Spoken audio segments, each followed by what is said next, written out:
दोस्तों नमस्कार।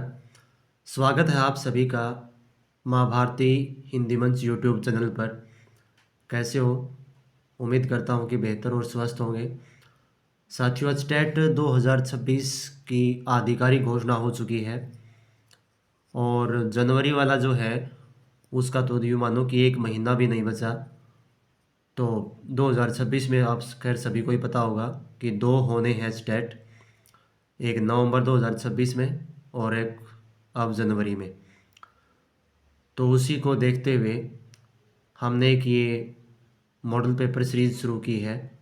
इसमें हिंदी, हरियाणा जीके और कोशिश करूँगा कि अगली क्लासेस में जो है एसएसटी के भी प्रश्न लेके आऊँ। एनसीईआरटी बेस होगा कम्प्लीटली। तो आज ये मॉडल पेपर पहला आपके सामने, इसमें हिंदी और हरियाणा जीके के प्रश्न होंगे। प्रश्न बहुत ही अच्छे लेवल के होंगे। तो देखिए, पहला प्रश्न हमारे सामने, भाषा का मूल रूप कौन सा है? लिखित, मौखिक, सांकेतिक या फिर पठित? तो भाषा का जो मूल रूप है वो मौखिक है। ऑप्शन नंबर ख इसका सही हो जाएगा, क्योंकि मनुष्य ने सबसे पहले बोलना शुरू किया था। ठीक है ना? तो क्या हो जाएगा? मौखिक। अगला प्रश्न हमारे सामने, भारत में सबसे अधिक कौन सी भाषा बोली जाती है? अंग्रेजी, हिंदी, संस्कृत और उर्दू। ये भारत का जिक्र है, तो भारत में हिंदी बोली जाती है सबसे ज़्यादा। लगभग परसेंटेज की बात करें तो लगभग 45% के आसपास जो है वो हिंदी भाषा बोली जाती है। अगला प्रश्न देखिए क्या है, जिस ध्वनि चिन्ह के खंड नहीं हो सकते उसे क्या कहते हैं? जिस ध्वनि चिन्ह के खंड नहीं, खंड का मतलब टुकड़े नहीं हो सकते, कहने का मतलब ये है कि जिस ध्वनि के हम और टुकड़े नहीं कर सकते उसे क्या कहते हैं? तो शब्द, पद, वाक्य और वर्ण। तो क्या कहते हैं? वर्ण।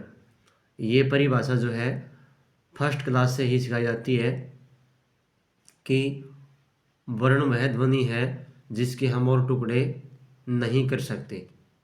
ठीक है ना? तो ऑप्शन नंबर ग हो जाएगा इसका। क्ष, त्र, ज किस प्रकार के व्यंजन हैं? तो अनुनासिक, संयुक्त, आगत और मूल। तो क्या है ये? तो ये संयुक्त व्यंजन है। ठीक है ना?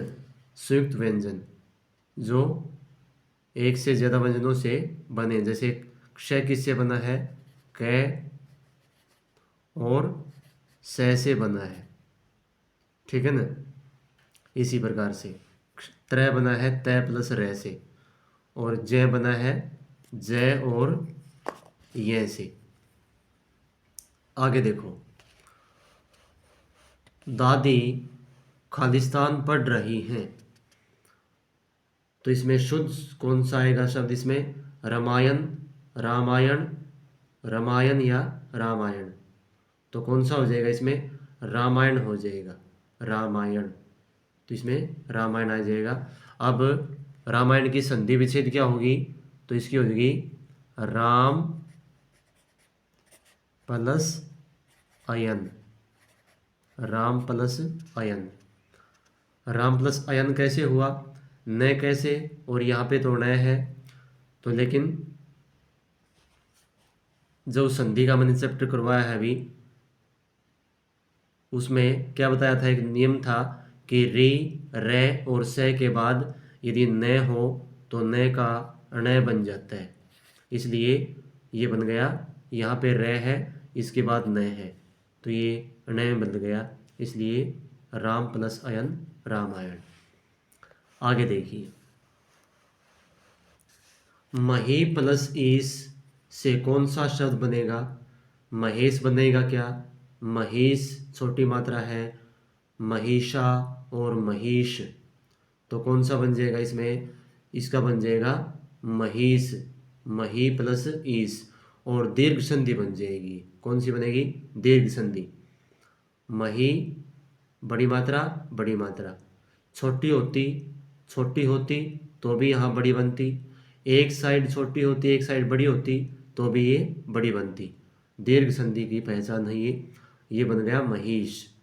और महेश किससे बनता? महेश बनता महा प्लस ईस।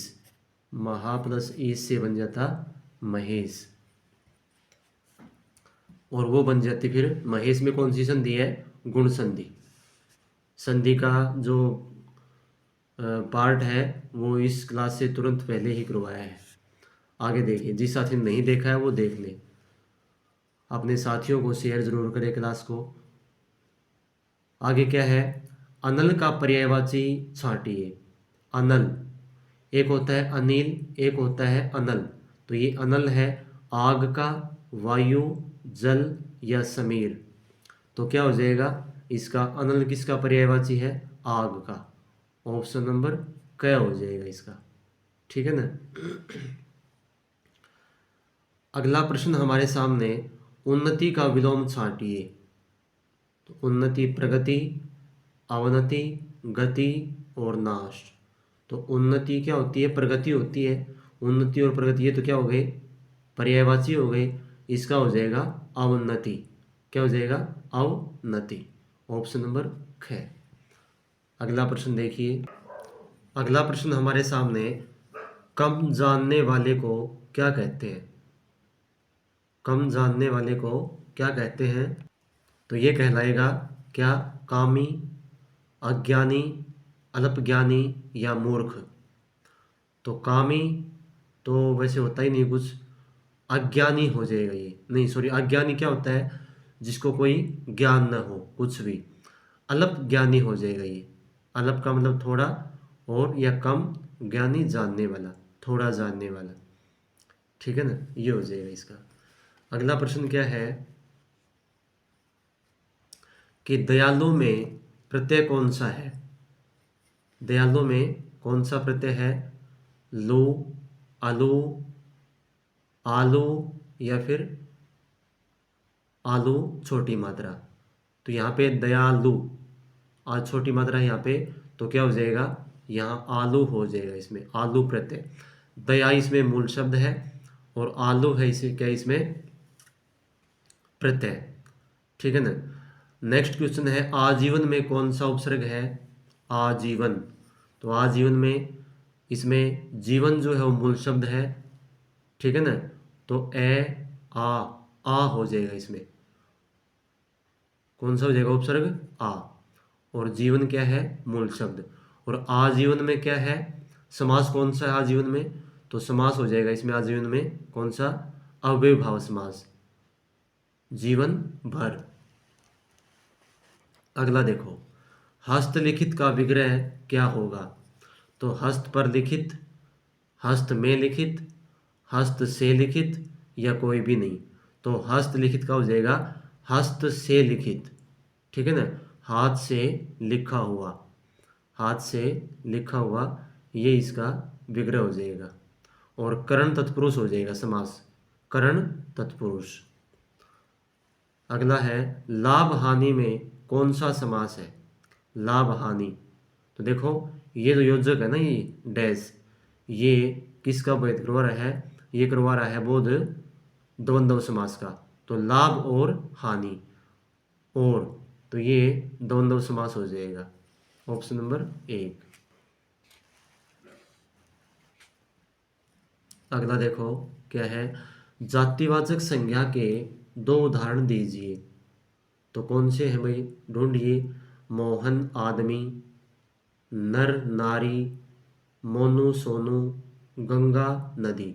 अब देखिए जातिवाचक, इनकी जो जाति का मतलब यहाँ कास्ट से नहीं है, जो एक जैसे सभी जो हों उनका बोध करवाना। तो मोहन और आदमी, मोहन तो व्यक्तिवाचक है और आदमी जातिवाचक है। ठीक है ना, लेकिन सेम एग्जाम्पल होने चाहिए। इसमें एक व्यक्तिवाचक हो गया, एक जातिवाचक हो गया। आगे देखो, नर नारी, ये जातिवाचक हो जाएगा। नर भी क्या है? जातिवाचक है, और नारी भी जातिवाचक है। मोनू सोनू, ये दोनों व्यक्तिवाचक हो गए। गंगा नदी, गंगा व्यक्तिवाचक है और नदी क्या है? जातिवाचक। तो ऑप्शन ख सही हो जाएगा इसका। अगला प्रश्न देखिए क्या है। सुखी से भाववाचक संज्ञा बनाइए। तो सुखी से क्या भाववाचक संज्ञा बनेगी भाई? तो देखो, सुख में नहीं हो सकता, ठीक है ना। ये तो क्या हो जाएगा, ये तो फिर सुख में, वह सुख में जीवन जी रहा है, तो ये तो विशेषण हो गया।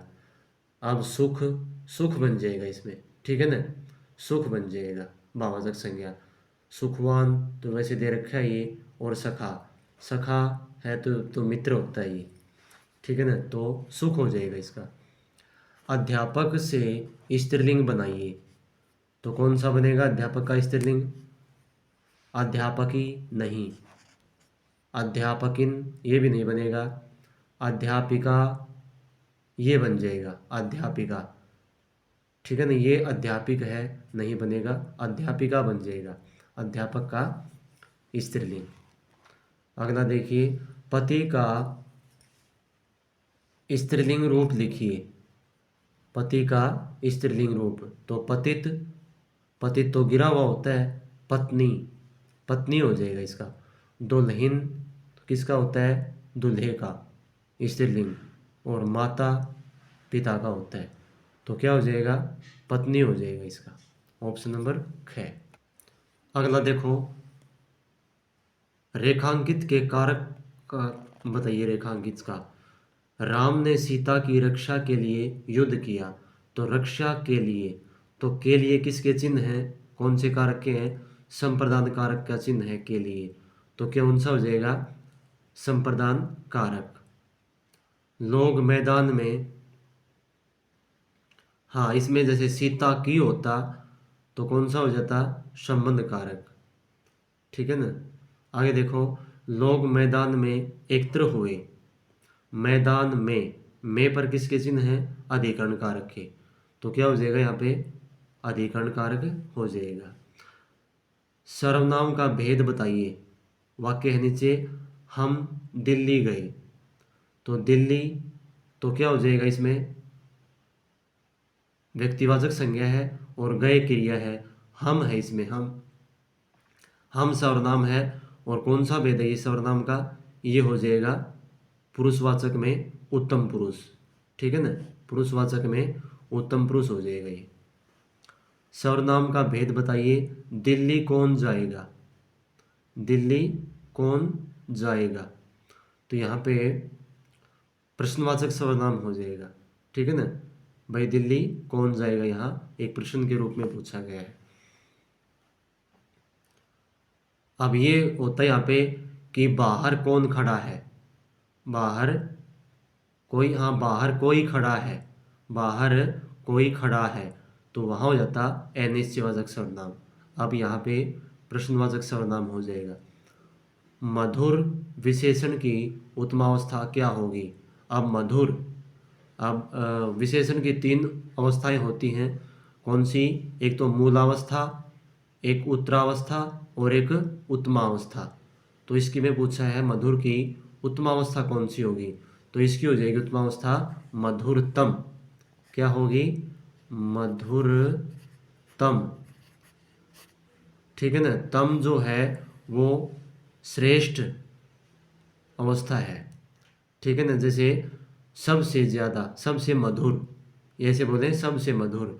एक होती है मधुरतर, तर जो होती है वो दो के बीच तुलना होती है। विशेषण छांटिए। अगला प्रश्न क्या है? यौवन बहुत जोशीला होता है। तो यौवन क्या है? यौवन तो भाववाचक संज्ञा हो गई, बहुत जोशीला, ठीक है ना। यौवन कैसा होता है? जोशीला होता है। जोशीला इसमें क्या हो जाएगा? ये हो जाएगा विशेषण, और विशेषण कौन सा? गुणवाचक विशेषण हो जाएगा। बंगाल से विशेषण बनाइए। बंगाल शब्द का विशेषण क्या होता है? तो इसका हो जाएगा बंगाली। क्या हो जाएगा? बंगाली, ऑप्शन नंबर, हाँ इसमें क्या हो जाएगा? बंगाली हो जाएगा। आगे देखो, अगला प्रश्न है कि भारत की राजभाषा है। तो भारत की राजभाषा क्या है? हिंदी, आप सभी को ही पता है। राष्ट्रभाषा नहीं है, राजभाषा ही है हिंदी, ठीक है ना। अगला प्रश्न क्या है? अ ज फ हिंदी की खालिस्तान ध्वनियाँ हैं। तो मूल, दीर्घ, ह्रस्व या फिर आगत। तो ये आ, ज और फ ये हिंदी की आगत ध्वनियाँ हैं। कौन सी? आगत, यानी कि किसी कहीं विदेशी ध्वनियाँ हैं ये। अगला प्रश्न क्या है? उसने 10वीं की खालिस्तान उत्तीर्ण कर ली है। तो देखो परीक्षा, इसमें क्या आएगा? परीक्षा आ जाएगा। लेकिन परीक्षा कौन सी? परीक्षा ये भी गलत है। परीक्षा छोटी मात्रा ये भी गलत है। और परीक्षा रह को बड़ी मात्रा, ठीक है ना, तो ये हो जाएगा गए भाग। तो इसमें परीक्षा आ जाएगा। प्रत्येक का संधि विच्छेद है, तो कौन सा हो जाएगा? तो पर एक, प्रत एक, प्रति एक, तो प्रति प्लस एक ये हो जाएगा। और संधि कौन सी बन जाएगी? संधि बन जाएगी यण संधि, ठीक है ना, यण संधि बन जाएगी। आगे देखो, आँख का पर्यायवाची खालिस्तान नहीं है। तो इनमें से कौन सा नहीं है? नयन भी है, दृष्टि नहीं है, चक्षु भी है और दृग भी है। तो कौन से आँख के पर्यायवाची?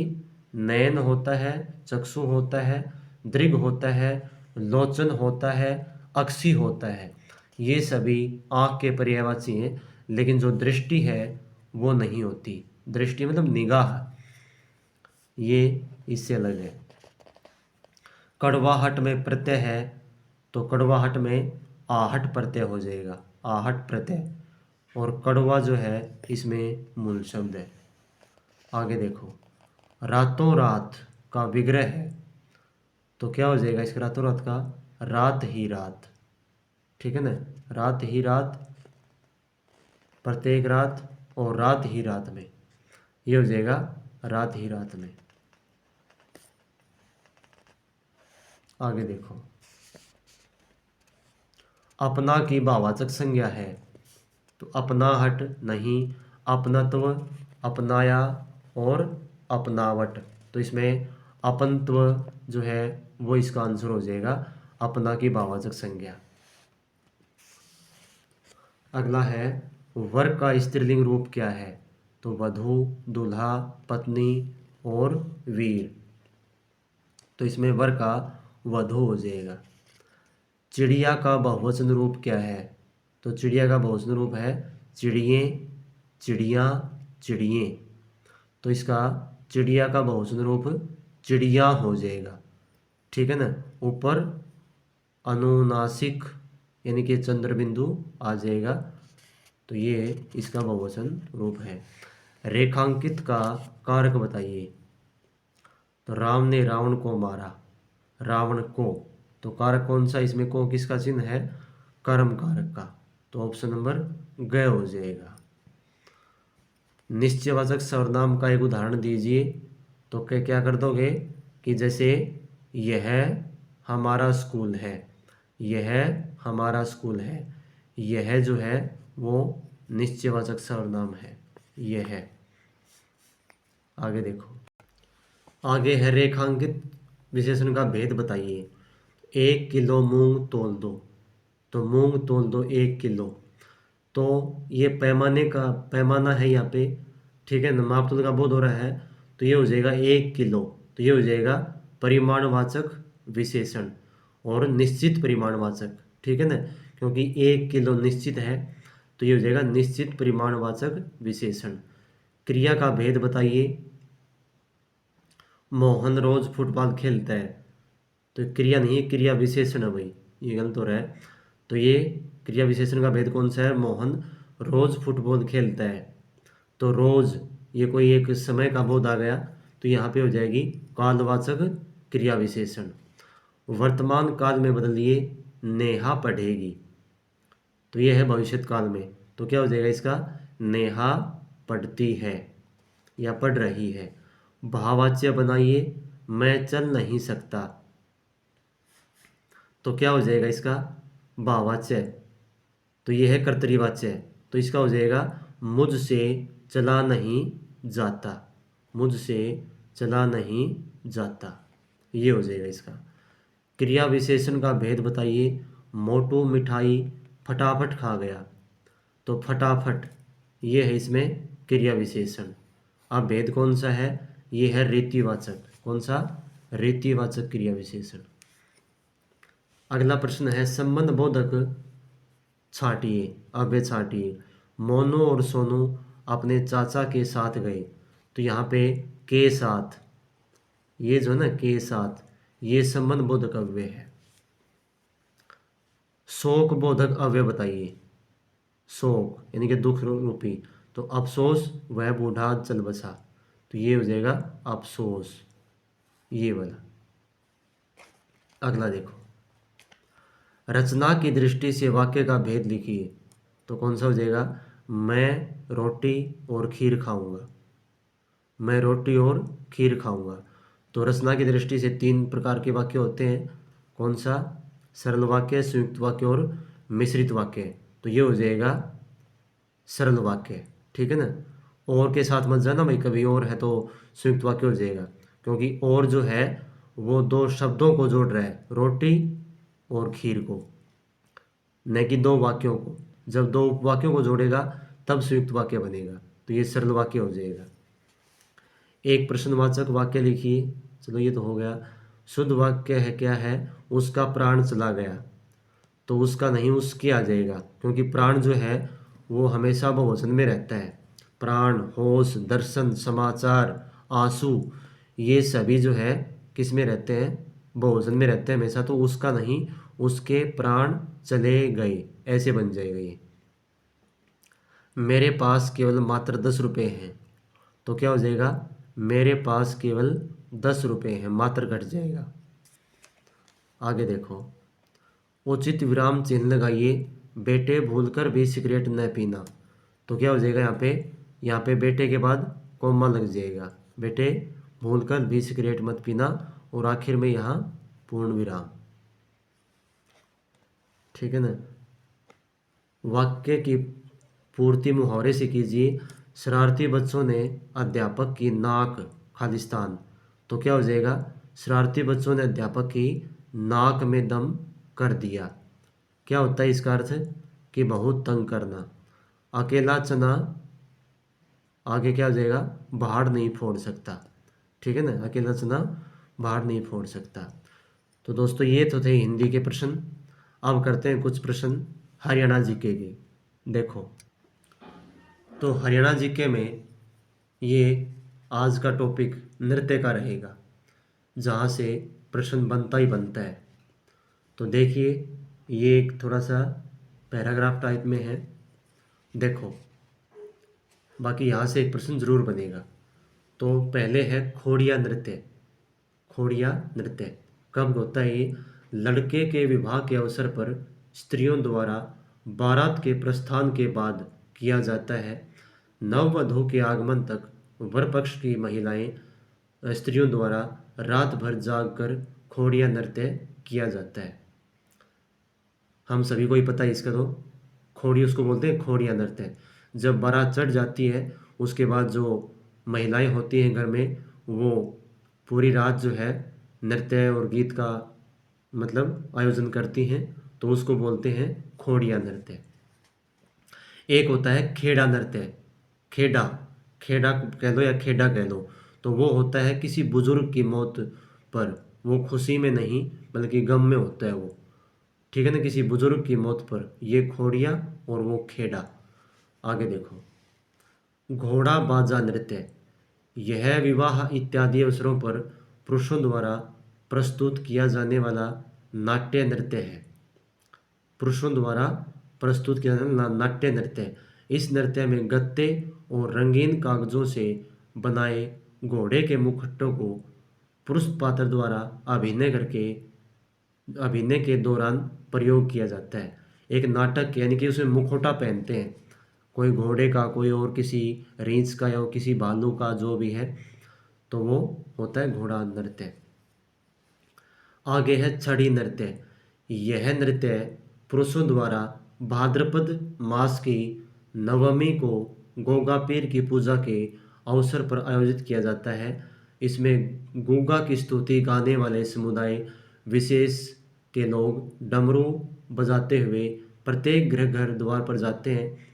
इसे गूगा नृत्य, गुरु गूगा रहीम तथा पीर तथा बागड़ वाले नाम से भी जानते हैं। यानी कि जो भाद्रपद मास की जो नवमी होती है उस पे जो गूगा पीर की पूजा होती है उस अवसर पर इसको किया जाता है। डमरू बजा के ये नृत्य होता है। अगला है झूमर नृत्य। झूमर एक आभूषण है जिसे विवाहित स्त्रियां बड़े चाव से अपने मस्तक पर धारण करती हैं। महिलाएं झूमर के आकार में खड़ी होकर नाचती और गाती हैं। ठीक है ना, झूमर के आकार में ये महिलाओं का नृत्य होता है। फिर है डमरू नृत्य। इस नृत्य में पुरुष हाथों में डमरू लेकर नाचते हैं। यह नृत्य पुरुषों द्वारा आयोजित किया जाता है।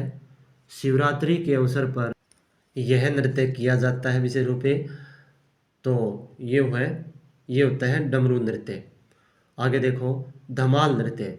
विश्वास किया जाता है कि यह नृत्य महाभारत काल से चला रहा है। यह नृत्य युवकों या पुरुषों में ही प्रचलित है। इस नृत्य में राज्य के रणबांकुरे वीरों की ओजस्विता एवं वीरता की सहज लग देखने को मिलती है। किसमें? धमाल नृत्य में। उसके बाद है मंजीरा नृत्य। यह नृत्य नगाड़ों, डफ और मंजीरों की ध्वनि पर किया जाता है। इस नृत्य में महिलाएं और पुरुष दोनों भाग लेते हैं। नेक्स्ट है रास नृत्य। रास नृत्य का संबंध भगवान श्री कृष्ण की रास लीलाओं से जुड़ा हुआ है। इस नृत्य के मुख्य दो प्रकार माने गए हैं। तांडव, तो यह होता है पुरुष प्रधान नृत्य, और लास्य, और यह होता है स्त्री प्रधान नृत्य। यह नृत्य राज्य के होडल, पलवल, बल्लभगढ़ आदि इलाकों में बहुत प्रसिद्ध है। फिर है डफ नृत्य। यह नृत्य श्रृंगार तथा वीररस प्रधान होते हुए ढोल नृत्य के नाम से जानते हैं। इस नृत्य को वसंत ऋतु के आगमन पर किया जाता है। डफ नृत्य पहली बार 1969 में गणतंत्र दिवस समारोह में प्रस्तुत किया गया था। अगला है खेड़ा। यह आ गया जो मैंने जिक्र किया था पहले ही, खेड़ा या खेड़ा। यह नृत्य खुशी की जगह गम में किया जाता है। यह बुजुर्ग की मृत्यु के समय किया जाने वाला नृत्य है। तो दोस्तों, ये हरियाणा जीके के नृत्य से जो है जुड़े हुए कुछ प्रश्न थे। तो उम्मीद करता हूँ कि क्लास से कुछ सीखने को मिला होगा। जिस साथी ने चैनल को सब्सक्राइब नहीं किया है वो सब्सक्राइब ज़रूर कर लें, अपने साथियों को और ग्रुप में शेयर ज़रूर करें। मिलते हैं जल्द ही नई क्लास में। धन्यवाद। जय हिंद, जय भारत।